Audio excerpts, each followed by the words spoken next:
If it wasn't evident enough throughout the season, this weekend's wildcard games proved just how hard it is to beat an elite quarterback. The Bengals took down the Raiders thanks to some amazing throws by Joe Burrow.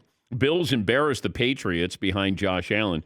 I did not know this at the time, but the Buffalo Bills are the first team in NFL history, regular or postseason, not to record a field goal attempt, a punt attempt, and not turn the ball over for the entire game.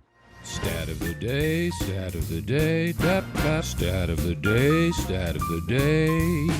Here comes that What? Stat of the day. Tap. They threw a perfect game is what the Buffalo Bills did. We'll have more on the Patriots coming up a little bit. So you have Josh Allen, Tom Brady, and the Buccaneers cruise to the win over the Eagles. Mahomes was great after the first quarter as the Chiefs handled the Steelers. And football, we know, is a team game, but you got to have that quarterback. You got to have somebody who's impactful. And in the playoffs, everything moves faster. These decisions have to be made quicker. Every decision is, exacerbated. It doesn't affect elite signal callers. At least for the most part, it normally doesn't. Mac Jones, Jalen Hurts, it looked like they were in their first playoff games. But the quarterbacks may be able to win regular season games, but none of those offenses are designed to keep up with elite quarterbacks. And we saw a lot of parity throughout the NFL season. But Wild Card Weekend, a not-so-subtle reminder, not all playoff quarterbacks are created equal. And you saw the Kansas City Chiefs. And I was wondering about this, not having a first-round bye. Now they face the Buffalo Bills. But, Kansas City got off to a slow start. That's what happens usually when you have that bye and then you go into your next game. You're kind of trying to figure out what you're supposed to do and remember what you're supposed to do and get back into that playoff mode. And the Chiefs famously start out slow, and they did in this game. Now, of course, they blew out the Steelers, and you expected them to win that game. But this is one of those, you play that game as opposed to coming into Buffalo, that game with Buffalo, and you start out slow, it could cost you the game. Green Bay and Tennessee are glad to have the weekend off, I'm sure, to get guys healthy. But then you got to get ready. 49ers have been playing playoff football for 6 weeks now, and they're going to be ready to go right away with the Green Bay Packers. Tennessee getting Derrick Henry back. And now you're facing a Cincinnati team. They're young. They don't know any better. They're going to be ready to go, fired up. And, that's where you want to make sure that you're mentally playing playoff football when you get into your first game in the postseason. What's poll question we're going with today, Paul? All right. This is a kind of a two-parter or a two-way to ask it. A lot of people were watching the Patriots the other night, and they were getting smoked. And they don't get smoked on national TV a lot, especially in the playoffs. So which loss as a fan did you enjoy watching more? The Patriots loss or the Cowboys loss? Hey, no offense, but there's a lot of people who enjoy when either the Patriots or Cowboys lose. And both of those were painful fashions. Well, the Patriots never had a chance. That one was just like, okay, this one isn't. Now you were just kind of waiting to see if Buffalo would put a 50 burger on them. I guess so. The Patriots, didn't they score 50 a week ago? Yes. To have it turned around on national TV. I think they scored 50 twice this year. But it's weird to say a team that scores 50 twice didn't have enough offense to keep up with Buffalo. I just thought, Buffalo's game plan was try to stop us. And I want Josh Allen to run. And, you normally don't say I want my elite quarterback to run, but he has to run. And when he does, he runs differently than other quarterbacks do. He can make you miss, but he's a big guy. He's not a slide guy. And, it helps him, it makes him more dangerous when he's able to run and also the ability to throw. Yes, Well, sometimes when you're watching him, you forget that he can run because they're throwing the ball, he's handing it off, and all of a sudden he takes off, and you're like, oh, crap, I forgot about that. Well, I don't know if everybody said that. Oh, well, crap. some people. Yeah, just Patriots fans probably went, oh, crap. Patriots fans probably said, oh, crap. I don't know if there's that much vitriol with the Patriots now across the country. Feels like the Cowboys, you either love them or, man, did you love the way they lost yesterday. I'm going to say the Cowboys, that loss, more people enjoyed that. And the way they lost as well. They would probably say, yeah, Cowboys. I mean, the Patriots, they're not as threatening. You don't have Tom there. And even Patriot fans were spinning this, going, yeah, but they couldn't beat us with Tom. Okay. You got that chip. Good luck with that. Okay. I would say more people enjoyed the Cowboys' loss. What else do you have, Paul? Okay, same question. Oh. Which is the worst way to lose? The way the Patriots lost or the Cowboys lost? Same answer? Like Yes. if you're Oh yeah. Yeah. If we're done and we're just getting pasted, it's like, all right, come on. Keep doing it. You score another touchdown, we don't care. Would you rather be humiliated or incompetent? Is kind of the way that poll question's held. I could take this one. I've been both. When you think for years, we could have had that one.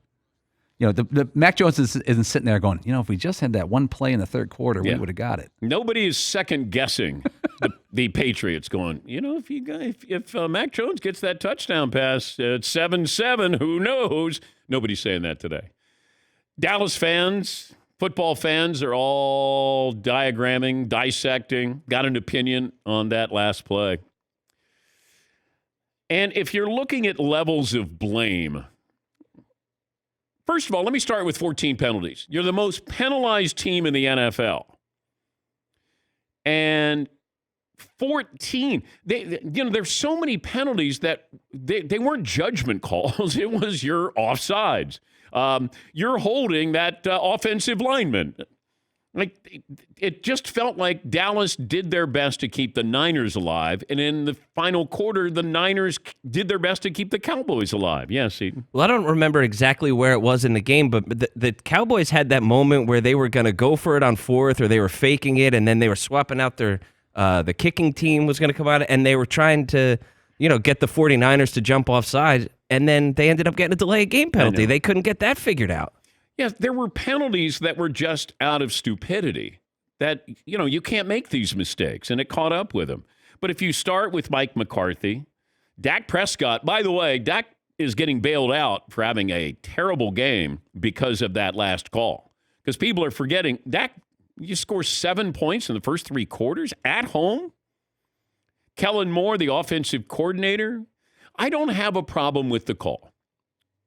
I don't. But you can't tell me that you practice that. So you got 14 seconds, you're at the 40-yard line. All right, he wants to get it into an area where I can throw a pass, not a jump ball. Now they're covering the sidelines and he goes up the middle. Okay, but you can't tell me you practice the play if you don't know what protocol is. And that is, Dak has to find the line judge and say, here you go. That's it. And the line judge is trying to get to the ball. You give it to your center, and then the official has to come. Like, you can't tell me you practice that because the center is lining up. You should know. Tony Romo was great in the moment. And Tony Romo hasn't been playing football for 5 years. And he said, no, you got to give it to the official. Give it to the official. Like, he knew it. And that's what perplexed me when Mike McCarthy's trying to tell you, yeah, we practice that. Well, if you practice that, you have to go, hey, by the way, if it comes down to final, 2 seconds, 3 seconds, give the ball to the official. He has to spot it. But that official is behind you. You know that he's trailing on the play. You just ran 15 yards. Here's Mike McCarthy on the quarterback draw. We call them thresholds and, the field position, what yard line you're at and what you're trying to get to, too, based on, defense that they were playing. They were in a sideline defense, so they were protecting the sidelines, and so that was the best option to be able to get the ball. I mean, it's like anything else. Do you want to be running a Hail Mary play from the 50-yard line, or you want to be running 5 verticals from the 25-yard line? So that's the decision. It's the right decision. It's just like anything. It's the execution between us and the officiating spotting the ball obviously wasn't in tune. We shouldn't have had any problem getting the ball spotted there. Is that the call you're looking for? Here's Dak Prescott on handing the ball to the referees. Yeah, I mean, no, we've practiced it. You hand it to the center. The umpire, all he has to do is usually come in and tap the ball. Yeah, I mean, don't necessarily know exactly why why the hit happened, I guess. Yeah, I mean, I know he's going to come in and touch the ball.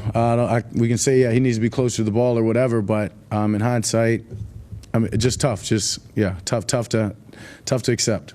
Well, he's trailing on the play. You're running the ball down. Now the official, who's twice Dak's age, is running down to get somehow in between a couple of linemen so he can spot the ball. The center doesn't even spot the ball correctly. The official has to move it back. He's trying to cheat like a yard. Oh, what a mess. What a mess. And yes, Jerry Jones had something to say after the game. Well, I think this is a time that when you get this combination of players together, you need to have success, because we all know how it goes in the NFL. The whole thing is set up, take away from the best and add to the ones that need improvement. And personnel-wise, I think we have one of the best. All right. We are not surprised that Dallas lost this game. The way they did, we're surprised. But I brought this up on Friday, brought it up on Thursday. Is there a scenario, if Dallas loses, that Dallas would then elevate Kellen Moore to becoming the next head coach of the Cowboys? But, you know, they're probably going to lose Kellen Moore. They're probably going to lose Dan Quinn. They're two assistant coaches. This set up perfectly for Dallas. You have two really good coordinators. Dan Quinn, as I told you last week, and it was verified this weekend, is the leading candidate for the Broncos job. Kellen Moore is being interviewed for a couple of jobs there. And you have a good offense. You have impact players on defense. You had home field advantage. This set up as well as any scenario for the Cowboys in recent memory. And then you beat yourself. You do stupid things. You let the 49ers manhandle you for the first three quarters. You let Jimmy Garoppolo beat you. And, of course, Paulie was great yesterday. He goes, man, I just get the feeling Jimmy's going to give one up. It's like 4 minutes later, it's like, uh-oh. And then you go, the Niners are doing their best to give Dallas a chance to win this game. Yes, Paulie. It felt like that's the bailout of the weekend is Garoppolo, because he had a nice first three quarters, but that pass he could have thrown anywhere else in the stadium. He could have thrown it down. He could have taken a knee. He could have slid and run the clock. But the Dallas thing, when you see the ref in the moment running up, did it feel like a lack of urgency by everybody? Dallas, too. Like their linemen half are lined up. They're blocking people. Well, I think the tight end, Schultz, is not even quite sure of getting up to the line of scrimmage. Yeah. Like it just felt like, well, we got some time here. Yeah, Paul. The Niners are up 23-17, and they're trying to run down the field and get a couple first downs and run out the clock. And they got third down, pass, a penalty on Dallas, illegal hands to the face. A couple plays later, Randy Gregory decides to tackle an offensive lineman. They gave him a couple first down, Dallas via penalty. I know. Just stupid stuff.